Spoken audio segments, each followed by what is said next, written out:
Wiggity, wiggity, wiggity. Let's see. I'm plugged into the mic. Awesome. My husband is sleeping in the background. Who knows what could happen in the middle of the video? He loves to talk in his sleep.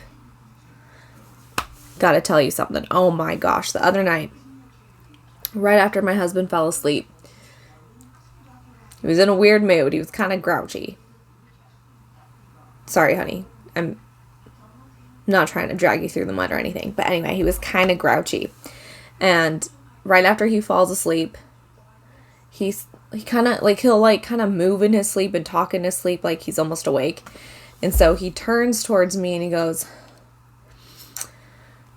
"If you don't want to ride horses with me, get your own donkey." And then he, like, rolled over and got as far away from me as he possibly could. And I asked him about it the day after, but he had no recollection of the event, which is such a shame. He says the best things.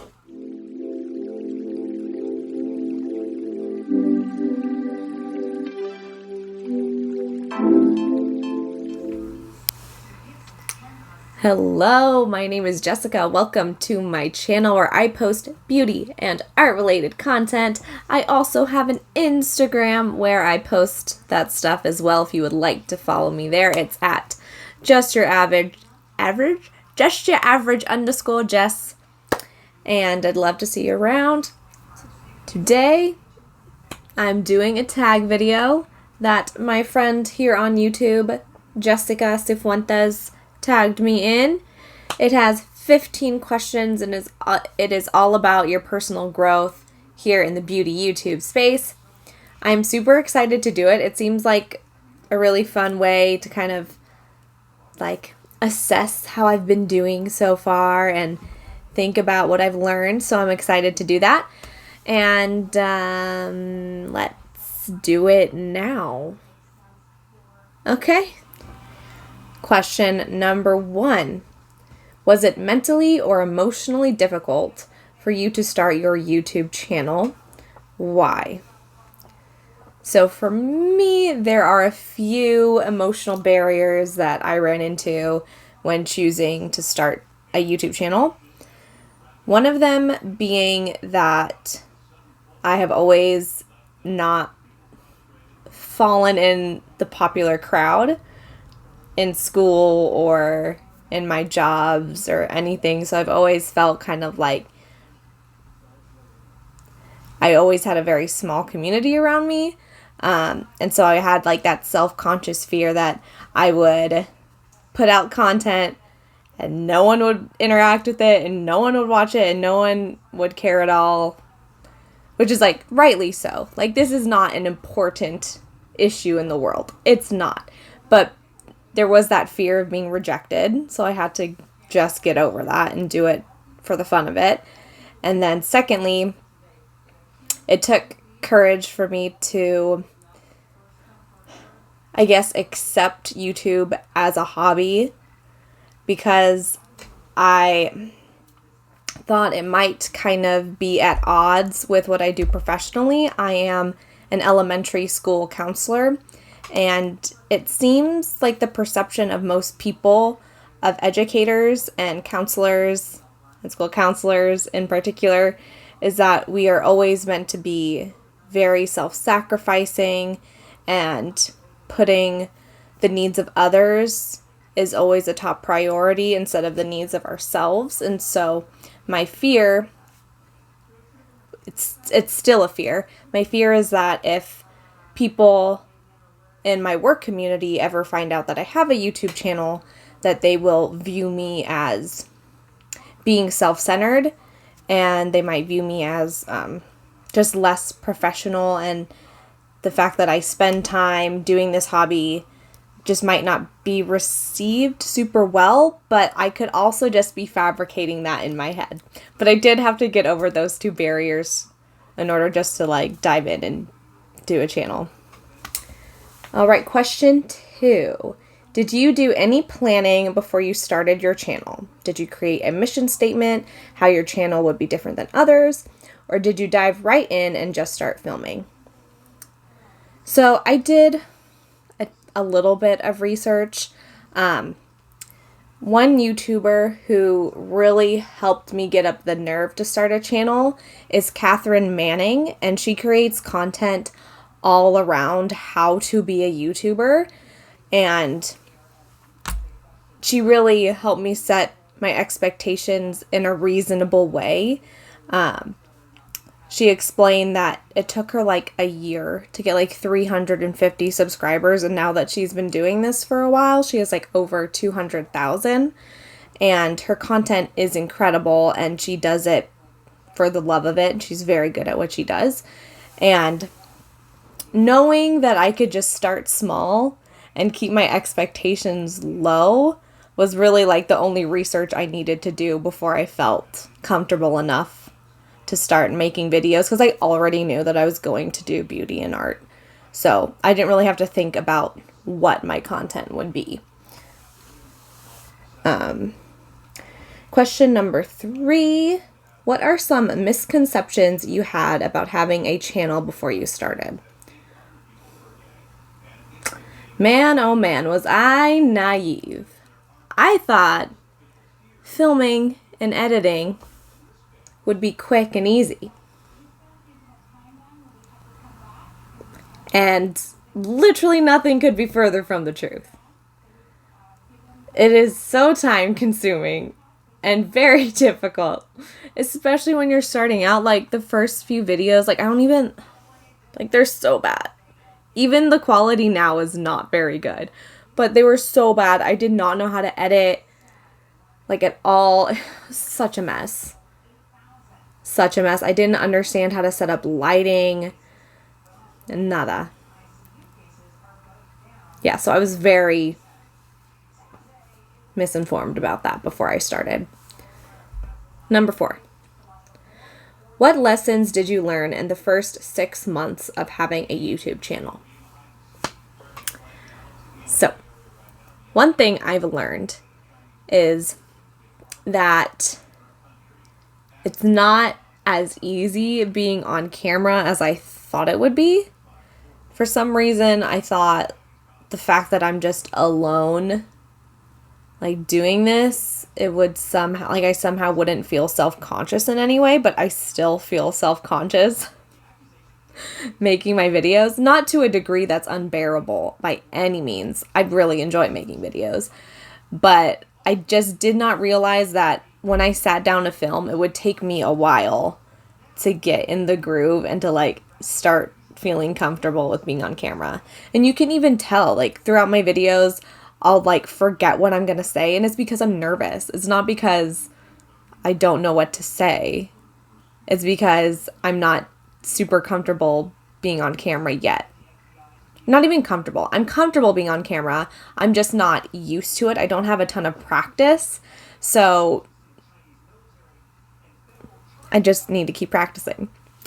I also have learned that it's really hard to grow your subscribers, and that it's, or at least in my experience, that it can be very positive, especially when you're starting out, to reach out to other smaller creators and start kind of building internet acquaintances and getting to know each other, because otherwise no one's gonna know your videos are there unless you're like just a queen of popping up in search, unless you got like that SEO down. Question number 5. Has YouTube made you more confident or less confident? Why? I think YouTube and Instagram as hobbies have made me more confident, because it's helped me believe that the things that I'm talented at and the things that I like to do as hobbies are worthwhile,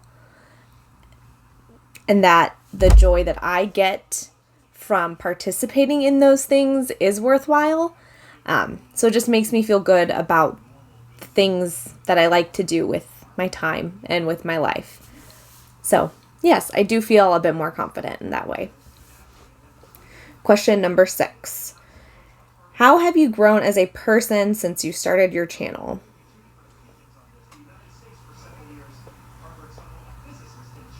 I'm more egotistical than ever, baby. Just kidding. I feel like I have to go like either self-deprecating humor or like pretend I think I'm the bee's knees. Even though my channel is just your average Jess. For me, that's just like the true nature of humanity is we're all average, but we're also all amazing. And they're both true. And I'm okay with that. And I don't remember the question. How have you grown as a person? Oh, yeah. Way more egotistical. Just kidding. Not more egotistical. Just more appreciative of who I am. Which is a very good feeling. Question number... I'm not wearing my glasses. There we go. Question 7. How have you grown as a content creator? My videos don't suck as much as they used to. There you go. That's about it. Yeah. Question number 8. What does the YouTube beauty community need more of? Oh my goodness, creativity. I love seeing people just be artistic, creative, beauty babes. Okay? Like, that's what I love. I don't love capitalism and consumerism just completely saturating the beauty space and just like watching reviews and hearing about a new product like every other day. I like roasting products because we just don't need to own that much.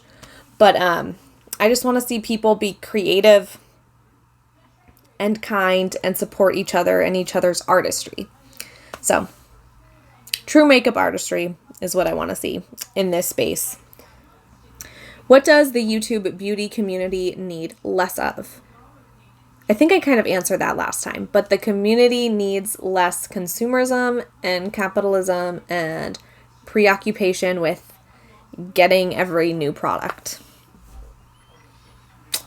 I know others might say that the community needs less drama, but honestly, the part of the small beauty community space that I'm in doesn't feel dramatic whatsoever. But then again, I only have 125 subscribers. So maybe if I have more subscribers one day, I will say that the beauty space should be less dramatic. But at this point, I'm just chilling. The next question is, how has having a YouTube channel affected your day-to-day life? Okay, having a YouTube channel has forced me to actually spend time doing things I enjoy when before I would often not make time for them. As sad as that is, I would often not make time for my hobbies and for things that I love. But when I started a channel, it was kind of a way for me to hold myself accountable to creating art and doing makeup. And so I make sure that I establish time to do those things so that I can make videos.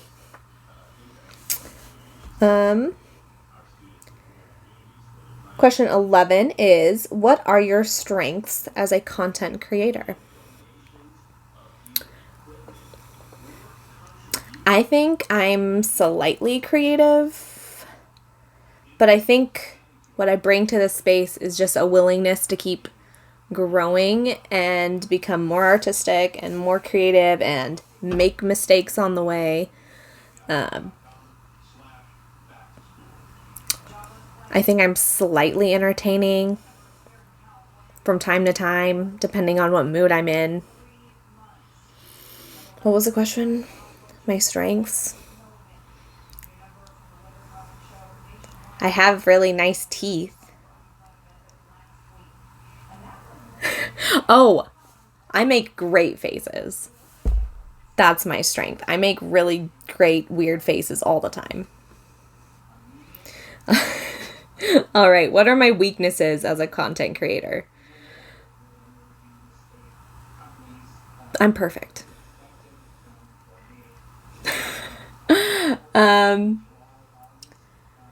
What are they?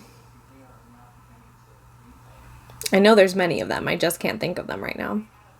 So I think some of my weaknesses are that I start sentences and I don't know what I'm going to say next. I'm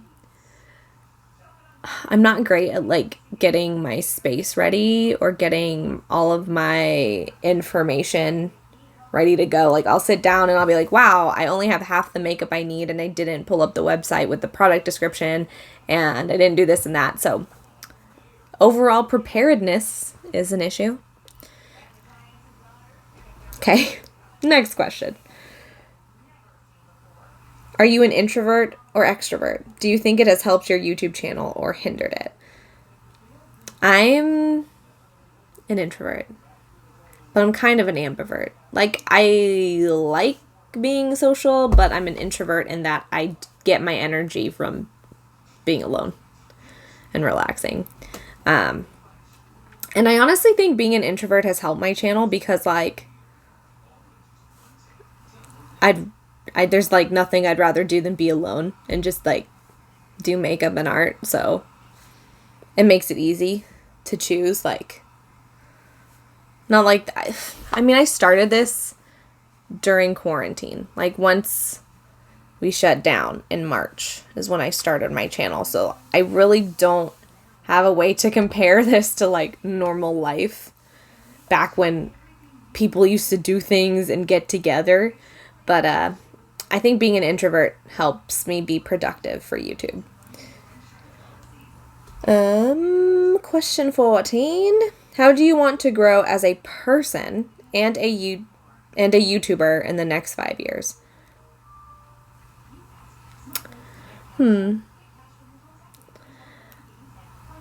As a YouTuber, I just want to become more and more artistic and creative in the kind of content that I make. And as a person, I'm always just striving to be as kind and understanding to myself and others as possible. Trying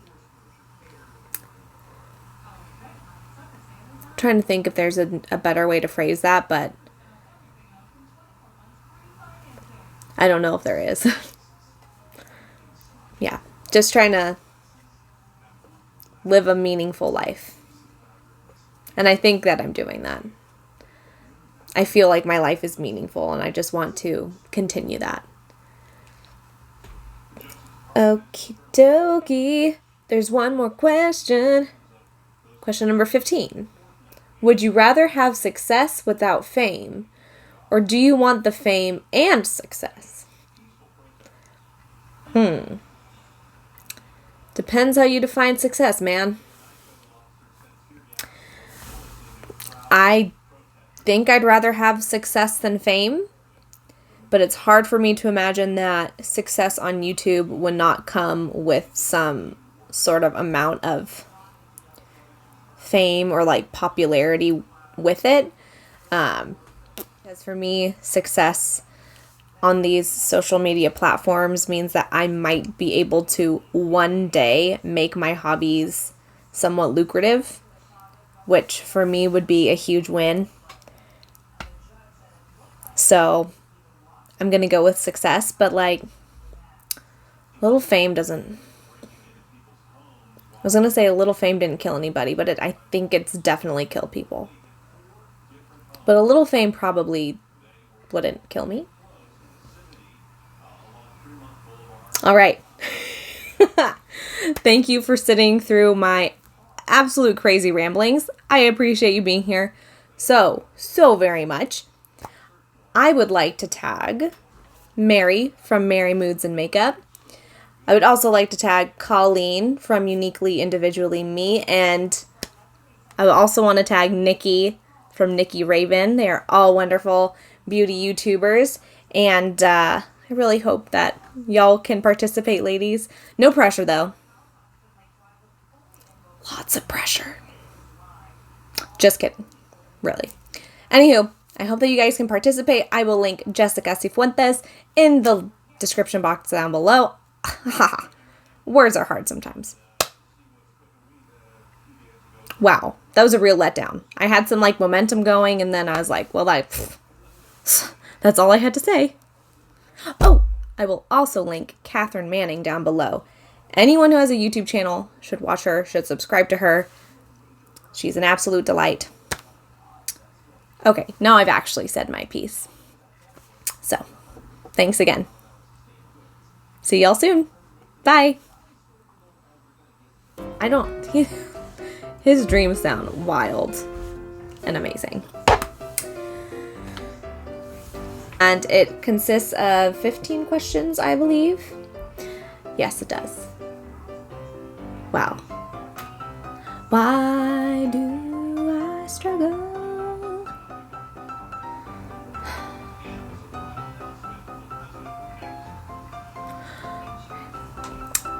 Question number 1. I forgot to say that I'm going to link Jessica in the description box down below.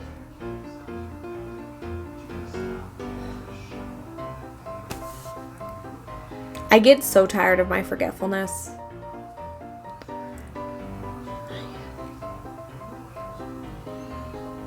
I had to kind of get over that.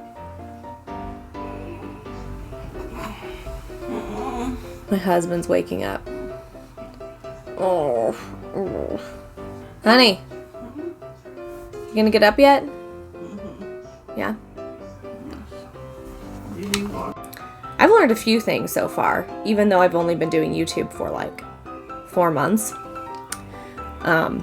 One of the things that I've learned, what the heck was I gonna say?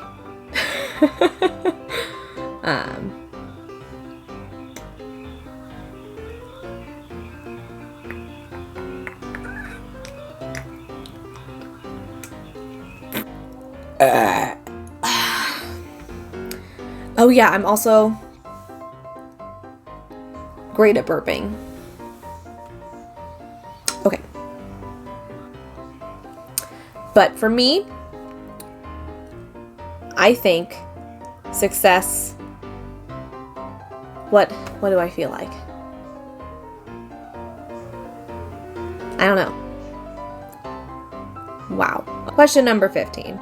Would you rather have success without fame, or do you want the fame and success?